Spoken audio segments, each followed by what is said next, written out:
നാട് മുഴുവൻ വ്യഭിചരിച്ചു നടന്നവനെ പ്രതിപക്ഷ നേതാവ് പിന്തുണച്ചു എന്നുള്ളൊരു വാക്ക്. സ്വയം കണ്ണാടി നോക്കിയാൽ മതി. പിണറായി വിജയൻ സ്വയം ഒന്ന് കണ്ണാടി നോക്കണം. അപ്പോഴാണ് PT കുഞ്ഞുമുഹമ്മദിനെതിരായി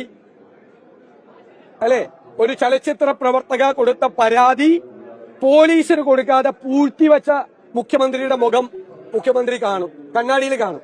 കണ്ണാടിയിൽ 2 കൊല്ലം MLAക്കെതിരായി ആക്ഷേപം വന്നിട്ടും ഒരു അച്ചടക്ക നടപടി പോലും എടുക്കാത്ത പാർട്ടി നേതാവായ പിണറായി വിജയന്റെ മുഖവും അദ്ദേഹത്തിന് കണ്ണാടിയിൽ കാണാം. തിരിഞ്ഞു നോക്കുമ്പോ പ്രതിപക്ഷ നേതാവ് എന്താണ് ഇക്കാര്യത്തിലൊക്കെ എടുത്ത നിലപാട് എന്ന് കാർക്കശ്യം നിറഞ്ഞ നിലപാടെടുത്ത ഒരാളാണ് ഞാൻ. അത് നിങ്ങൾക്ക് എല്ലാവർക്കും അറിയാം. കേരള രാഷ്ട്രീയത്തിൽ ഒരാളും എടുക്കാത്ത, എനിക്ക് വിഷമമുണ്ടാക്കിയിരുന്നു, എനിക്ക് എന്റെ ചങ്ക് പൊട്ടിക്കൊണ്ടാണ്.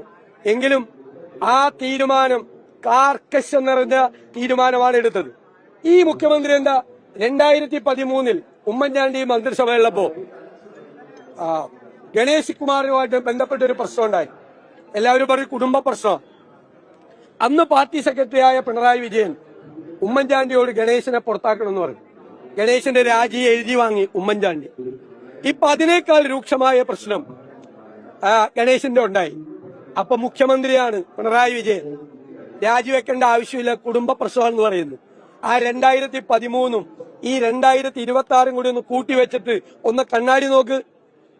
മിസ്റ്റർ പിണറായി വിജയൻ, നിങ്ങൾ അവളോടൊപ്പമല്ല, നിങ്ങൾ അവന്മാരോടൊപ്പമാണ്. വൃത്തികേട് കാണിക്കുന്നവന്മാരോടൊപ്പം, വൃത്തികേട് കാണിക്കുന്ന തോന്നിയാസം കാണിക്കുന്നവരോടൊപ്പമാണ്. അയ്യപ്പന്റെ സ്വർണം കാക്കുന്നവരോടൊപ്പമാണ്. അയ്യപ്പന്റെ ദ്വാരപാലക വിഗ്രഹം കൊണ്ടുപോയി കോടീശ്വരന്മാർക്ക് വിറ്റ കവർച്ചക്കാരുടെ കൂടെയാണ് നിങ്ങൾ. നിങ്ങൾ സ്ത്രീകളെ അപമാനിച്ചവരുടെ കൂടെയാണ് നിങ്ങൾ. നിങ്ങൾ അവളോടൊപ്പമല്ല, നിങ്ങൾ അവന്മാരോടൊപ്പം, വൃത്തികെട്ടവന്മാരോടൊപ്പമാണ്.